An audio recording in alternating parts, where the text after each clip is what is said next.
It is Saturday, March 23rd, and the Splash Zone is back in your life. I'm Matt Modi, and I have 4 NBA player props for you guys to lock in for today's NBA betting slate. Of course, before I can give you today's picks, we got to do a recap from yesterday, which unfortunately did end our 6th straight days that were in the green.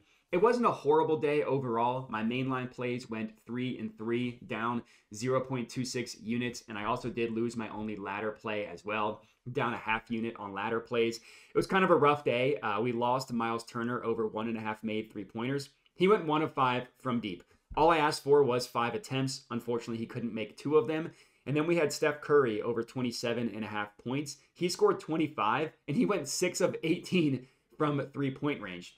So the volume of attempts were there on the guys that we bet on. Just unfortunately, they couldn't come through for us. As for the other plays, we cashed Anthony Davis over 38.5 points plus rebounds. We cashed Derek White over 18.5 points, and we cashed Tyrese Halliburton over 10.5 assists, and we lost Zion Williamson over 5.5 assists. So a 3 and 3 day there. My only ladder play was Steph 30 plus points, which obviously we lost as well. Let's hope we can start another new hot streak today. On the entire season, obviously the success, the results are still there. Up 81.39 units on the entire season in terms of mainline plays. And then on ladder plays, which we just started tracking officially on February 24th, so almost exactly a month, we're up 5.17 units on ladder plays.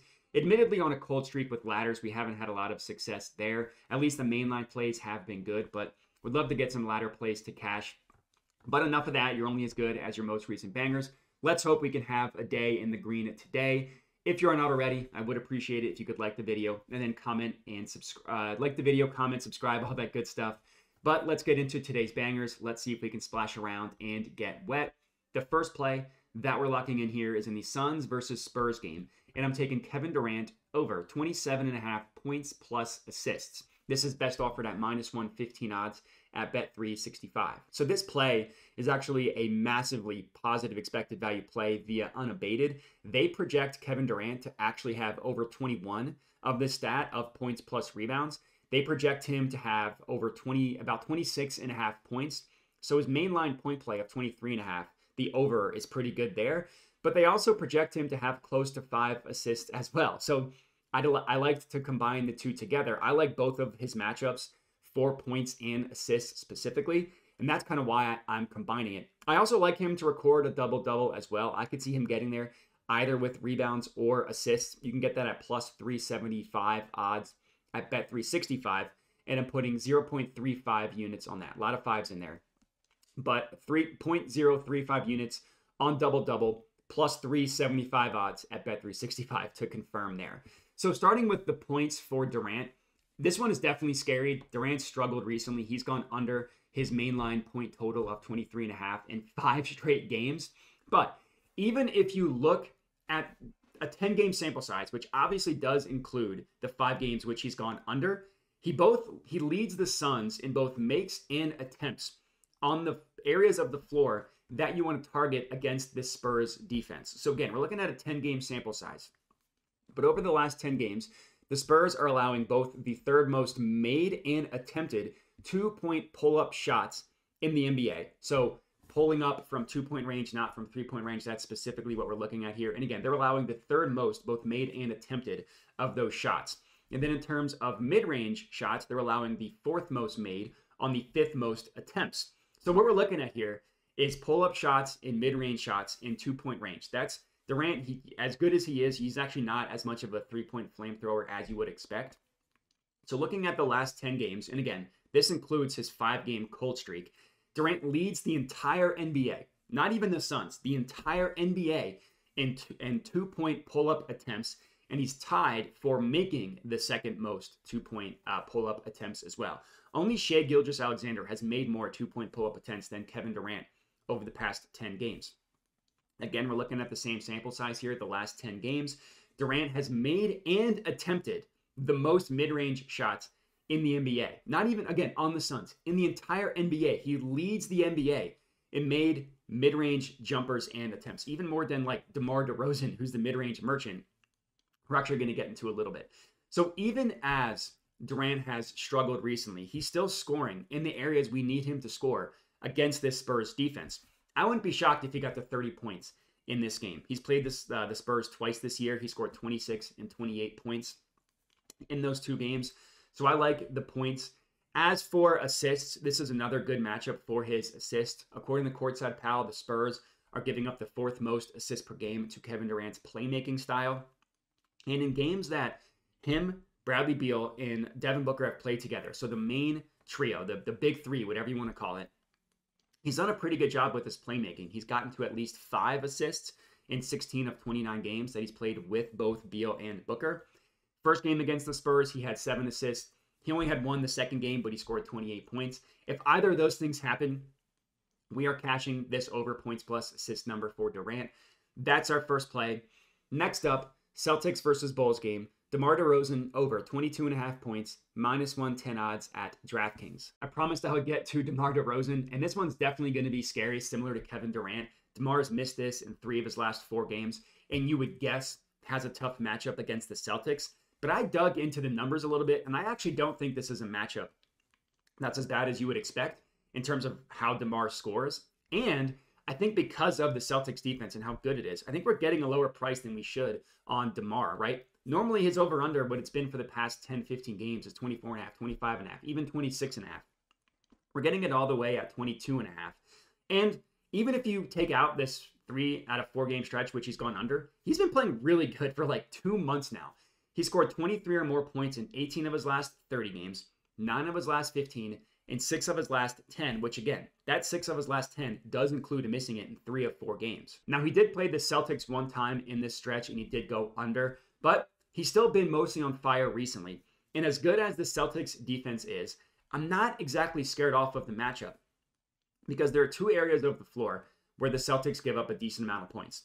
And it's mostly just from pull-up, right? Pull-up from 3-point range and pull-up from mid-range as well. That bodes well for DeMar, who everybody knows is the mid-range merchant. Over the past 10 games, the Celtics are allowing the 2nd most made mid-range shots in the NBA on the 3rd most attempts. And in the same 10-game stretch, they're allowing the 4th most made pull-up 2-pointers specifically as well. That's where DeMar eats. And even if you take it a little bit of a step further, another bonus for DeMar is he leads the Bulls in terms of points as the main pick-and-roll ball handler.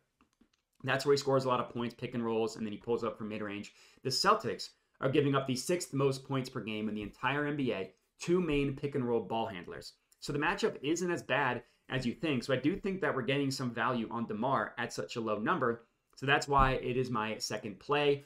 Third up in the Jazz versus Rockets game, I'm taking Fred VanVleet, 10-plus assists, +110 odds at Bet365. So this one for Fred VanVleet, this one admittedly does go against my betting ethos. He's been on fire recently. His assist numbers have been crazy. He's gotten to 10-plus assists in 3 straight games.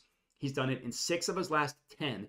In 2 of the games he missed, he had exactly 9 assists. Again, you look at the same 10-game stretch, he's averaging 10.3 assists per game and 15.9 potential assists.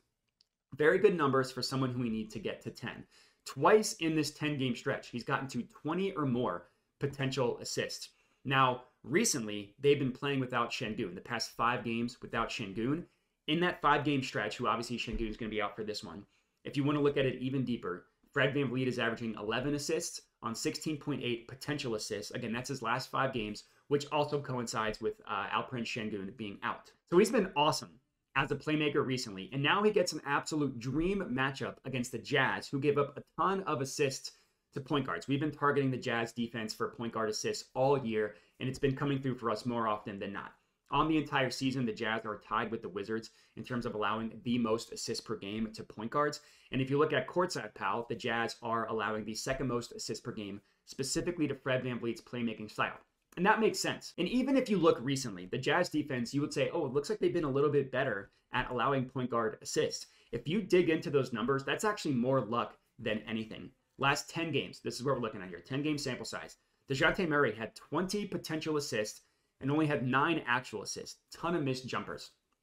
Again, in this 10-game stretch, Tyus Jones, 19 potential assists, only 6 actual assists. Luka Doncic, 17 potentials, 8 actual assists. SGA, 15 potentials, 7 actuals. That's 4 separate games in which they've allowed 15 or more potential assists, and none of those guys even got to double-digit actual assists. That's rare. that shows more bad luck, or bad luck for the players, good luck for the Jazz defense than anything. So I think even with how hot Fred VanVleet's been, I think it's a great play getting him to get to 10 plus assists. That's our third play.